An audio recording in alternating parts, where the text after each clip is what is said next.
इसी संसार सागर में भव सिंधु अगाध पड़े नरते, पद पंकज प्रीति नजे करते। सब इसी अथाह समुद्र सागर में डूब रहे हैं। एक शरीर छूटता है, दूसरा शरीर धारण करते। मनुष्य एक घर बनाया, बाल बच्चे सब एक साथ तो जाते नहीं संसार से, चला गया। फिर दूसरा जन्म हुआ, दूसरे लड़के बच्चे, दूसरे मकान, अनंत जन्मों में यही करता चला आया। और ये यात्रा तब रुकेगी जब भगवान मिल जाएंगे।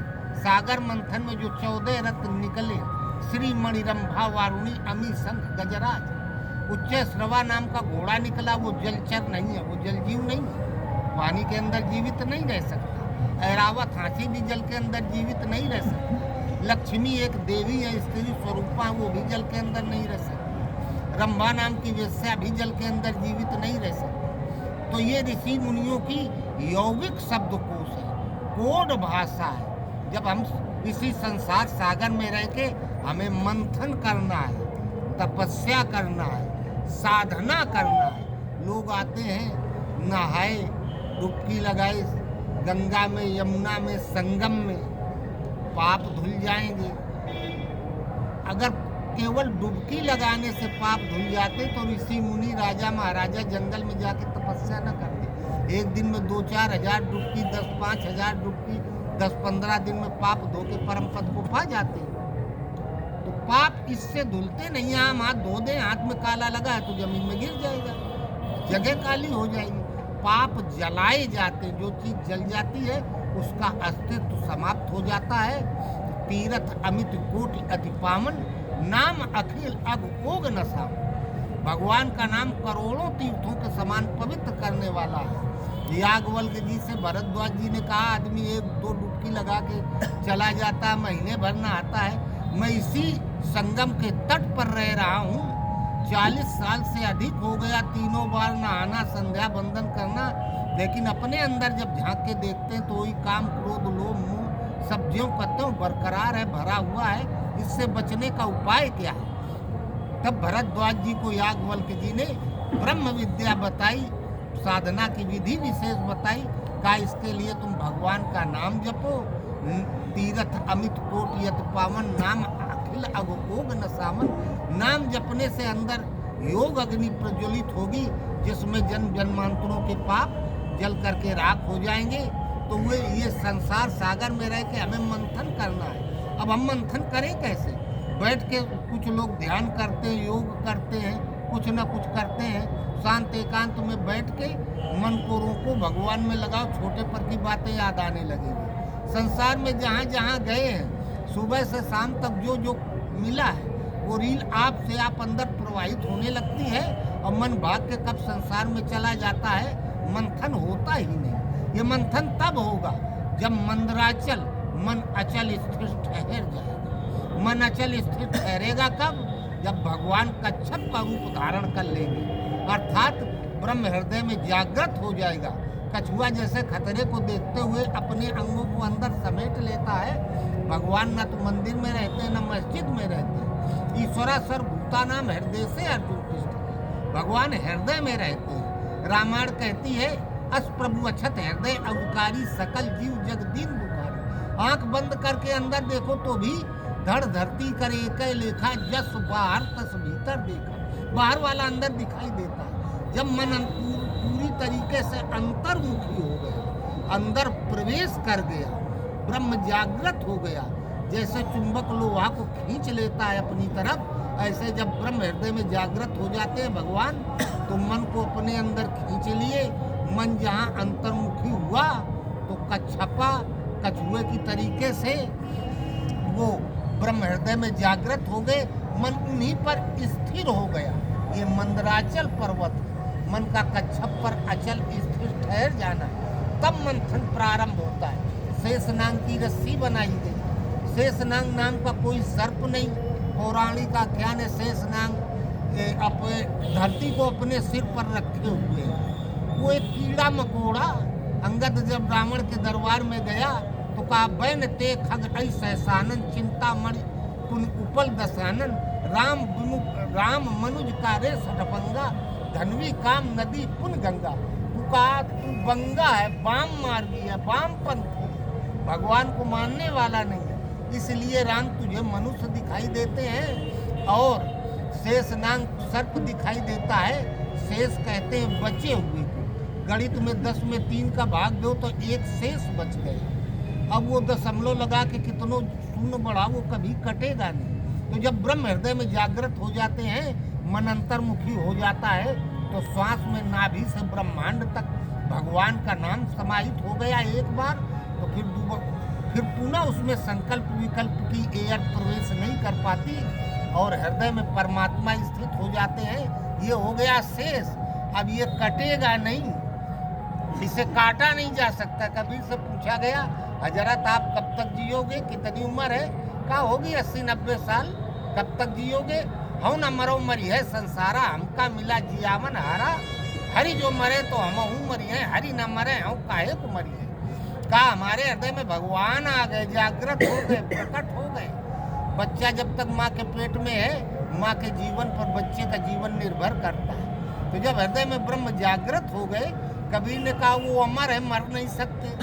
अगर हम मर जाएंगे तो वो मर जाएंगे, अगर वो अमर हैं तो वो मर नहीं सकते, तो हम भी नहीं मर सकते। तो यही शेष है बचा हुआ।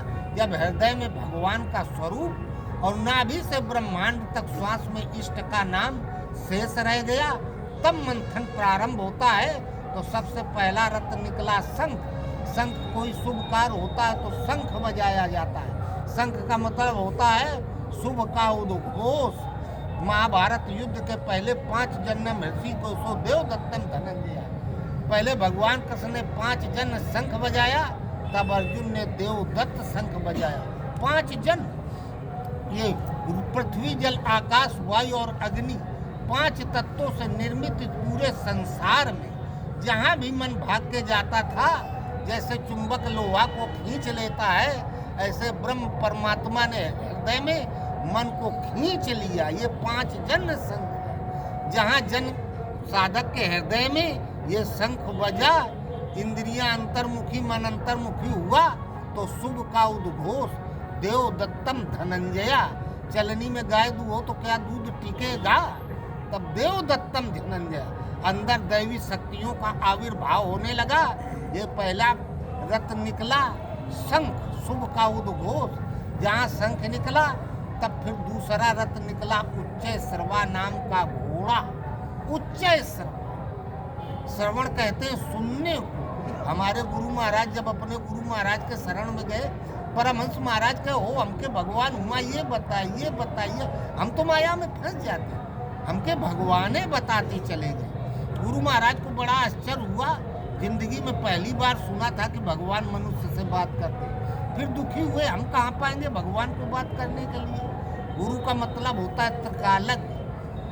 वो महापुरुष स्वामी जी के हृदय की बात जान गए, ये मन में क्या सोच रहे। 10-15 मिनट मौन रहे, स्वामी जी का भूत भविष्य वर्तमान देखा, जहाँ लाइन में फॉल्ट था जोड़ दिया, फिर सामने ताके का कहत रहा, हम कहाँ पाऊ भगवान के बात करेंगे। जा बेटा हमारा आशीर्वाद है, एक दिन तो से बतिएंगे। कुछ समय बीता, साधना करते करते उन महापुरुष का वो कथन अक्षरशः सत्य सिद्ध हुआ।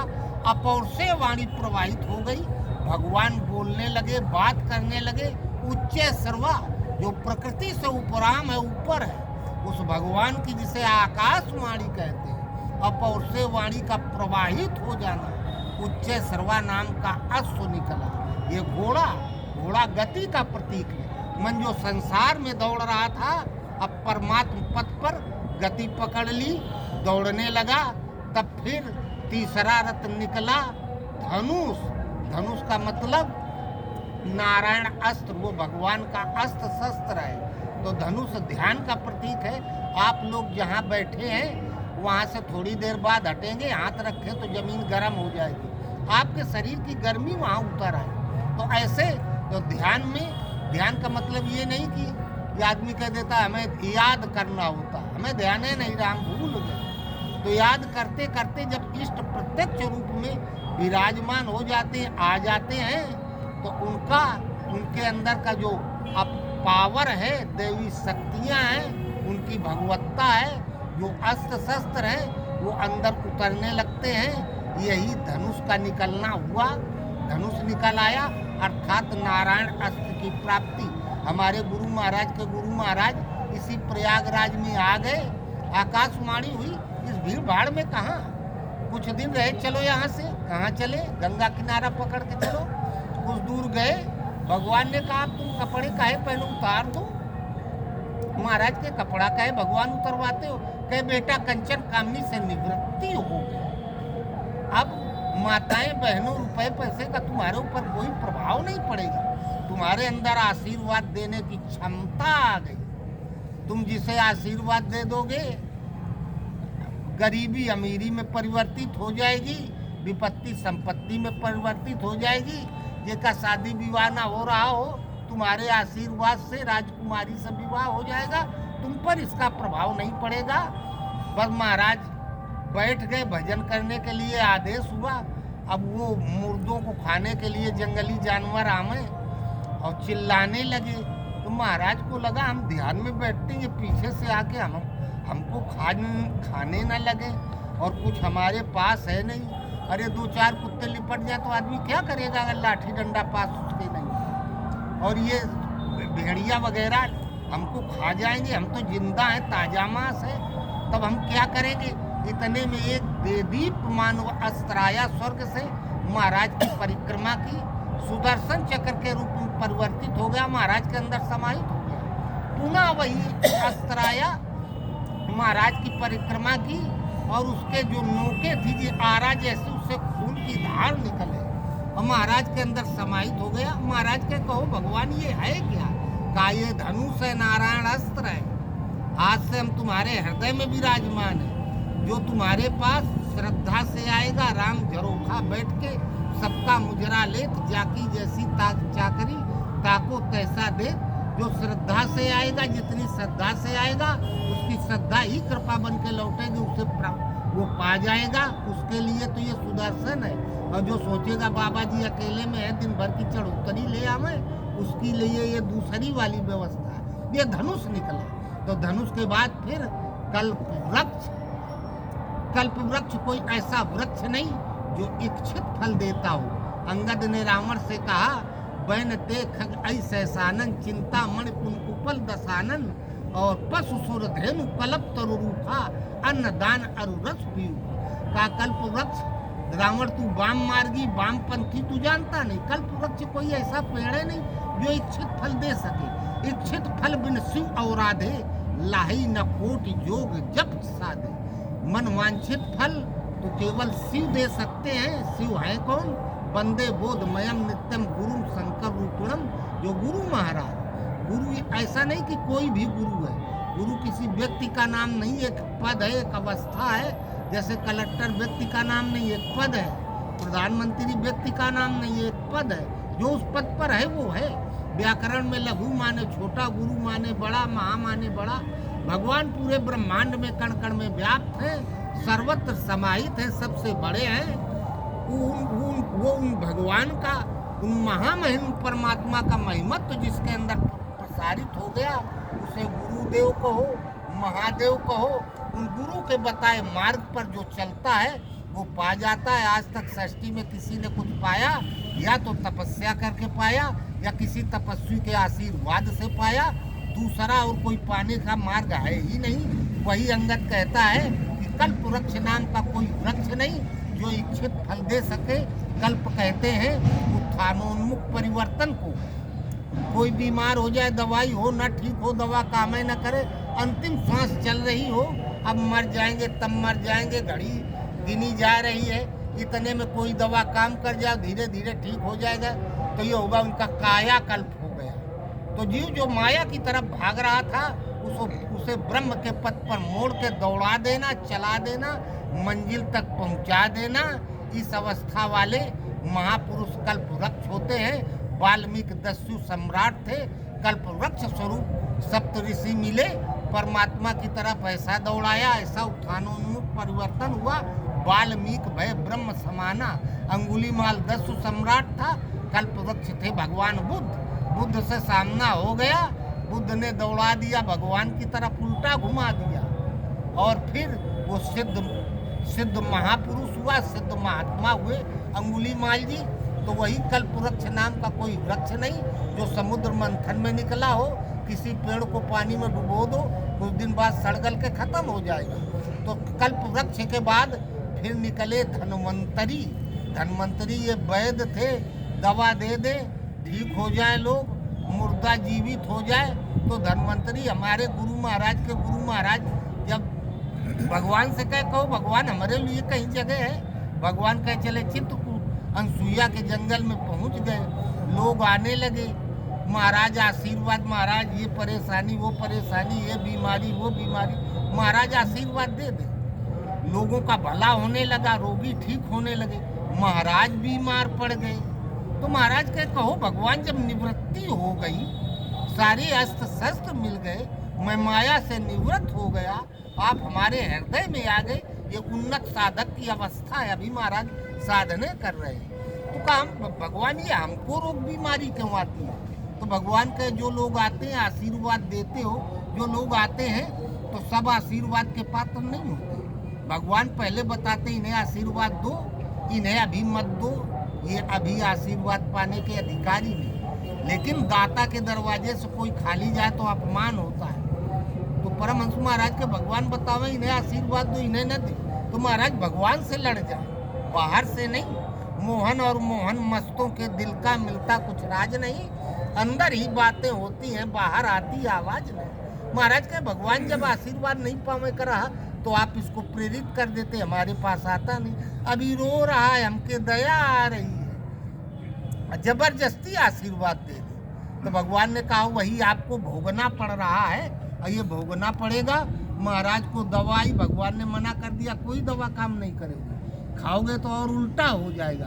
तो ये धन्वंतरी जब अस्त्र शस्त्र मिल जाते हैं, ये एक ही साधक की 14 अवस्थाएं हैं। राम का 14 वर्ष का वनवास हुआ, वाल्मीकि को भगवान राम ने रहने के 14 स्थान बताए, गीता में 14 प्रकार का यज्ञ है, सागर मंथन में 14 रथ निकले।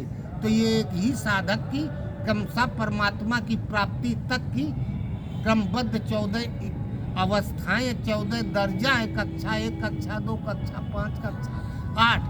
तो फिर धन्वंतरी के बाद फिर निकला श्री कहते हैं लक्ष्मी जी को, लक्ष्मी ऐश्वर्य का प्रतीक। जब धन्वंतरी हो गया, वैद्य हो गया, दूसरों का दुख दूर करने लगा, तो महाराज बैठे थे स्वर्ग से दीप, ऐसे ऐसे महाराज लेटे थे, ऐसे बैठे थे और ऐसे खुला खूब जैसे हम आप बैठे। एक स्वर्ग से दीप्यमान कन्या सोने के झाड़ू से सीख का झाड़ू लेके महाराज के अगल बगल लगाने लगी। अब महाराज ऐसे नीचे सिर कर लिए, हम घनघोर जंगल में बैठे हैं। यद्यपि ये कन्या संसार की माताओं बहनों से अलग है, लेकिन है तो बिटिया। अभी कोई चरवाहा आ जाएगा, देख के जाएगा, गांव बताएगा, अरे हम जंगल में गए ना महाराज के आश्रम में, महाराज बैठे रहे, एक बिटिया झाड़ू लगावत रही, और फिर दूसरा कहेगा कि क्या कह रहे हो, एक बिटिया रही, खाली महाराज रहे। गीता कहती है अर्जुन मानी पुरुषों के लिए अपकीर्ति मरण के तुल्य होती। तो महाराज नीचे सिर झुका लिए, लेकिन ये दिव्य कन्या कुछ कह भी नहीं सकते, भगवान भी नहीं कुछ बोल रहे हैं कि इसको भगाओ कि रोको। महाराज ऐसे झांके तो पीछे की तरफ कोठरी थी, उसमें महाराज देखे हम ऐसे लेटे हैं, वही कन्या दूसरे रूप में हमारे पैर दबा रही है। तो कहे कहो भगवान ये सब क्या है? तो भगवान कहे हम हृदय में आ गए, हम हमारी शक्तियाँ आ गई, देवी शक्तियाँ आ गई, आशीर्वाद देने की क्षमता आ गई। अब बेटा लोग तो आएंगे, जब लोग आएंगे तो उनकी व्यवस्था कैसे चलेगी, इसलिए ये लक्ष्मी जी को हमने भेजा है तुम्हारे पास। जितने लोग तुम्हारे पास आते जाएंगे उससे 4 गुना उनके खाने पीने रहने ठहरने की पूरी स्वचालित व्यवस्था। इसके लिए तुम्हें कोई प्रयास नहीं करना, कोई टेंशन मोल नहीं लेना है।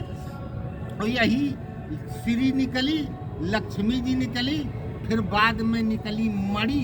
मणि का मतलब राम भगत मणि उर बस जाके, दुख लवलेस न सपने ताके। अंगद रावण से कहता है चिंता मणि पुन उपल दसानन। रावण कोई चिंता मणि नाम का पारस पत्थर नहीं कि लोहा में छुआ दो और सोना हो जाए। भगवान के नाम का जप करते करते, चिंतन करते करते नाम जब मणि की श्रेणी में पहुंच जाता है, दुकानदार के पास गए, मणि सोने का सिक्का पकड़ा दिए, 25-50 हजार का सामान दे दिया, आपको उसने कुछ दिया नहीं। जितनी संपत्ति थी बदले में उतना वस्तु आपको मिल गई। जब भरद्वाज जी के आश्रम में भगवान राम आए, कंदमूल फल खिला के विदा कर दिए। जब भरत चतुरंगिनी सेना लेके आए, हाथी घोड़े बच्चे बूढ़े जवान सेना एकदम मीटर खटका, इतने लोग आ रहे, इतनी व्यवस्था करनी पड़ेगी। मुनि सोच पाहुन बड़ न्यूता तस पूजा क्या ही जस देवता। कितना खर्चा है लिस्ट देखे, एक बार सांस में निकला राम, तत्काल पेमेंट हो गया। कोई गद्दा रजाई ले आया, कोई आटा दाल चावल ले आया, कोई कुछ ले आया, कोई कुछ ले आया, सारी व्यवस्था हो गई। तो नाम जब मणि की श्रेणी में आ जाता है तो पुरुष पारस हो जाता है, पुरुष से पारस होता है। राम अयोध्या से चल दिए, राज्य छीन लिया गया, लेकिन चित्रकूट में पहुंचे तो वहाँ भी राजा, जहाँ जहाँ वो ठहरे उनका साम्राज्य ज्यों का त्यों बरकरार रहा। जब विभीषण रावण के दरबार से अपमानित होकर राम के पास आया तो देखा कि अब मैं सुना श्रवण दस्कंदर पदम 18 जूठक बंदर। 100 करोड़ का 1 अरब, 100 अरब का 1 खरब, 100 खरब का 1 नील, 100 नील का 1 पदम, 18 पदम तो सेनापति राजा महाराजा का। रावण का वैभव तो इसके सामने कुछ भी नहीं है। अब हमें लंका में 1/3 हिस्सा नहीं चाहिए। अब हमें राम जी वाले से इतना मिल जाता तो हजारों रावण के बराबर हम खुद हो जाएंगे। तो ये नाम, ये मणि की श्रेणी में जहाँ परिवर्तित हुआ, तब वाणी कहते मदिरा को, नशा को, नशा सभी नशे संसार के, उतर जात प्रभात भजन खुमारी नानका, चढ़ी रहत दिन रात साधना। जब भजन का नशा सवार हो जाता है तो न दिन दिन न रात रात, मन ते सकल वासना भागी, केवल राम चरण लो लागी। पूरा विलास निरंतर होई, देखी नयन परम प्रभु सोई। गुरु महाराज बताते कि हमारे गुरु महाराज तीन 4 दिन बीत जाए, भूखे न लागे, नींदे न आवे। भगवान जबरदस्ती कहे आज हम भोजन भेज रहे हैं, वो लेके आ रहा है, तुम्हें खाना। जब खाने लगे थोड़ा खाए, मना हो जाए, बस अब काम भर का हो गया। जबरदस्ती सुला दे 2-4 घंटे के लिए 3-4 दिन में। तो भजन स्वयं में एक नशा है। ये नशा जब चढ़ जाता है, जहाँ भजन नशा में परिवर्तित हुआ, तब ब्रह्मा झूले, विष्णु झूले, शिव सनकादिक भाई। कहे कबीर सुनो भाई साधु, परम गति बिरले ने पाई। जब ये नशा चढ़ जाता है तो फिर कुछ अच्छा नहीं लगता है। फिर तीव्र गति से भगवान की ओर बढ़ा, तब फिर हाथी निकला, ऐरावत नाम का हाथी निकला। ये देवराज इंद्र ले लिया। सारे जीव जंतुओं में हाथी सबसे बड़ा होता है, वो सबसे ज्यादा भोजन करता है, आहार करता है। तो अब हाथी निकल गया, आहार करने लगा, सबसे ज्यादा खाने लगा। गणेश जी के पास उनका हाथी का सिर है, तो गण साधक को कहते हैं। साधक के अंदर जहाँ ईश्वर प्रवाहित हो गया तो बहुत भक्त लोग आने लगते हैं, भगवान प्रेरित करते, भेजने लगते हैं। कोई मिठाई चढ़ाता है, कोई ये चढ़ाता है, कोई वो चढ़ाता है, कोई वो चढ़ाता है। वो सब कुछ खा रहा है, कुछ भी नहीं खा रहा है, सब कुछ ग्रहण कर रहा है, किसी का कुछ भी नहीं ग्रहण कर रहा है। ये हाथी है। हाथी कामनाओं का प्रतीक होता है, इच्छाओं का प्रतीक होता है। वो सबसे ज़्यादा खाता है। हर आदमी सबसे ज़्यादा जुटाने के चक्कर में पड़ जाता है, तो सर्वोपरि कामना उत्पन्न हो जाती है। केवल परम तत्व परमात्मा को प्राप्त करने की कामना, तब सारा वैभव आता है। सरिता सकल सिंधु मा जाही, यद्यपि ताहि कामना नाही। तिम सुख संपत्ति विनय बुलाए, धर्मशील के आए स्वभाए। धर्मशील के पास चल के जाती है, समुद्र में नदियाँ गिरती, उसमें बाढ़ नहीं आती, वो ज्यों का त्यों रहता है। अर्थात इस अवस्था में चाहे जितनी दिव्य विभूतियाँ आ जाए, चाहे जितना सृष्टि का वैभव आ जाए, उसे कुछ कोई बहका नहीं सकता। कोई तपस्या करने के लिए निकलता है तो घर द्वार, माताएं बहनें, रुपया पैसा कम हो जाए ज़्यादा, यही त्याग के तो आता है। संसार का आने वाला चाहे राजा महाराजा क्यों ना हो, वो वही दे सकता है जो वो त्याग के आया, और जो वो पाने के लिए निकला है वो दे नहीं सकता। हृदय में महबूब रहता निशंका, ताकि दरस ना आवता कोई राजा क्या रंका।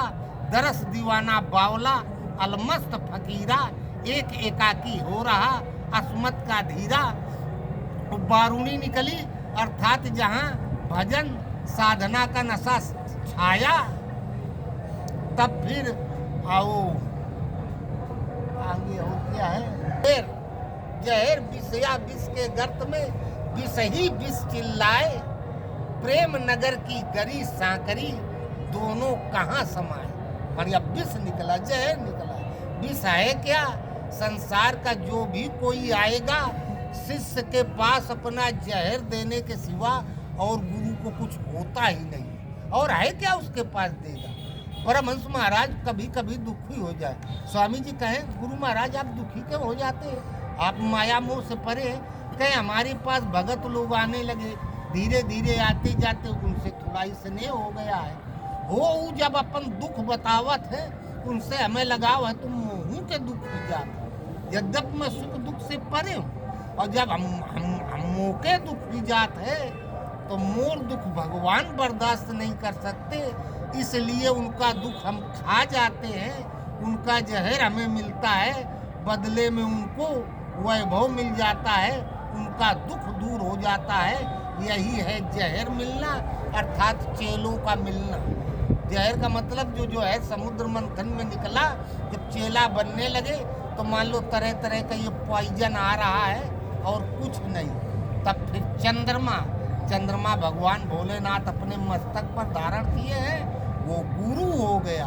चंद्रमा टेढ़ा होता है, जैसे ऋषियों ने चंद्रमा की उपाधि मन से दी, अहंकार से बुद्धि यश मन सच चित्त महान।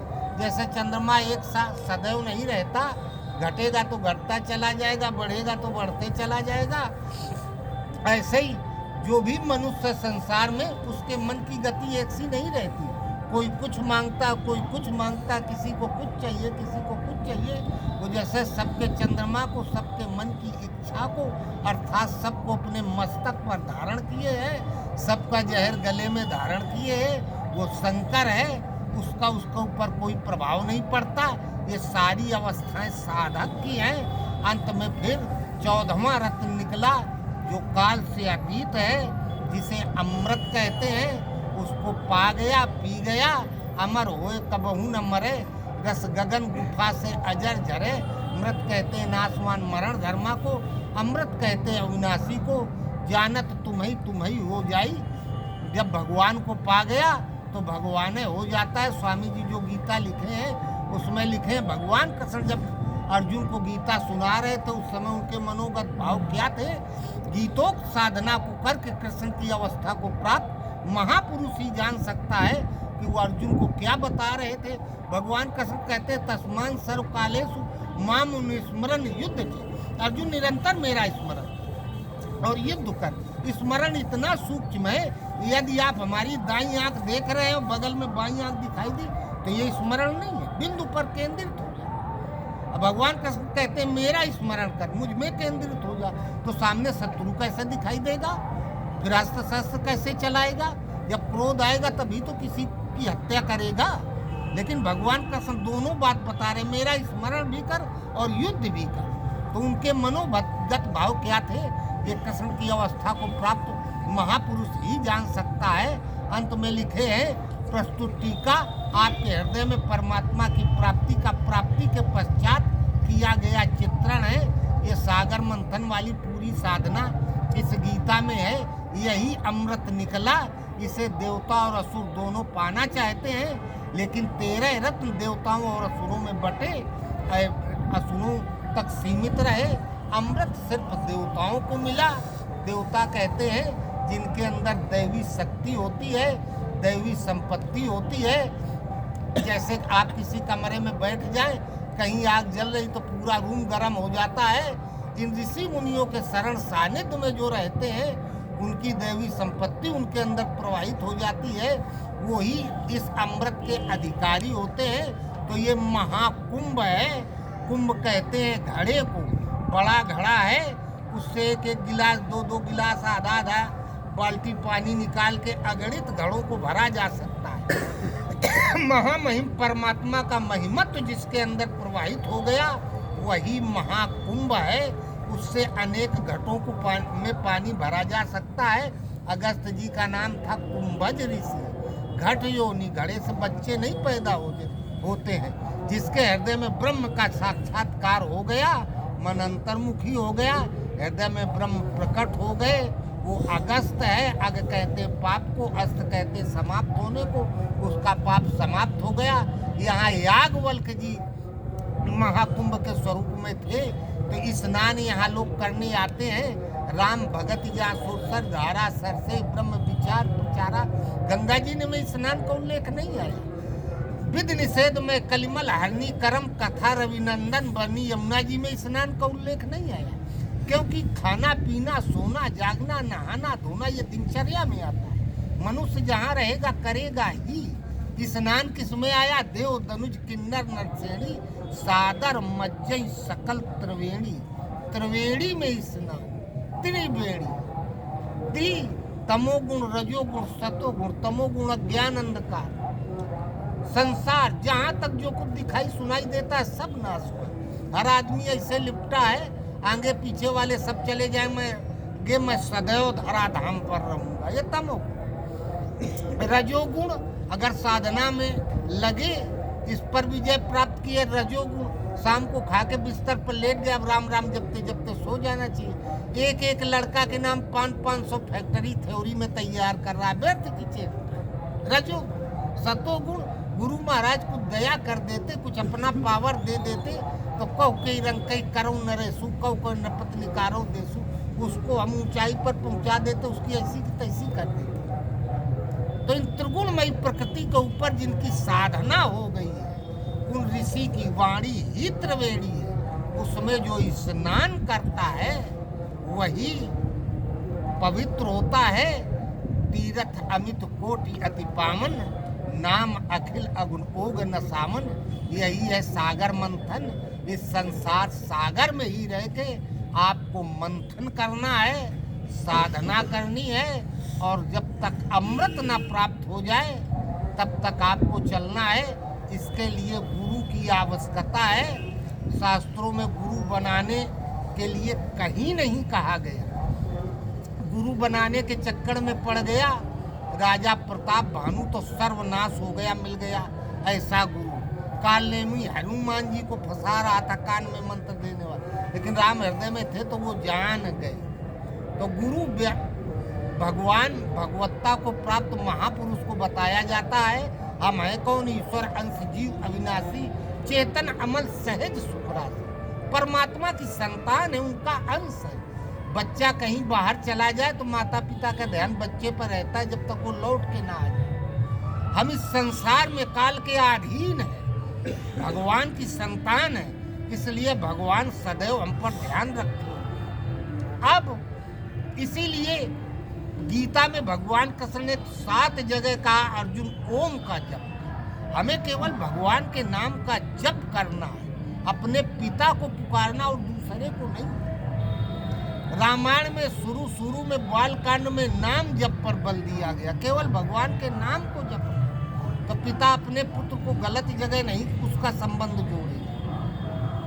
तो केवल भगवान के नाम का जप करना है, और नाम जप जहाँ अधिक से अधिक 1 साल तक आधा घंटा 20 मिनट सुबह शाम राम राम ओम ओम कोई एक भगवान का नाम जपो। जो भगवान की प्राप्ति वाले गुरु होंगे, या तो आप उनको मिल जाएंगे या वो आपको मिल जाएंगे, और आपकी आत्मा स्वीकार कर लेगी कि ये हमें गुरु महाराज मिल गए। तब फिर वहाँ से गुरु मिल गए, तब आगे की साधना होती है।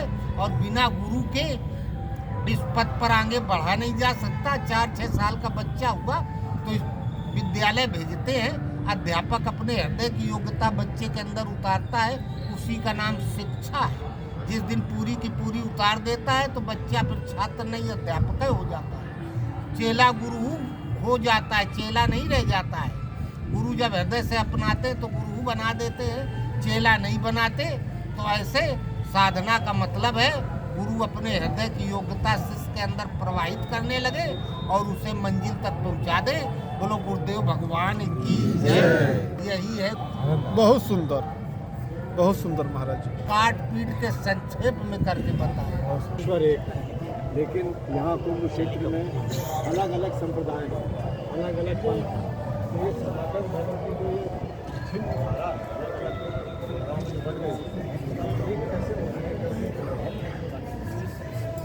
इसमें देखें, परिवार में जब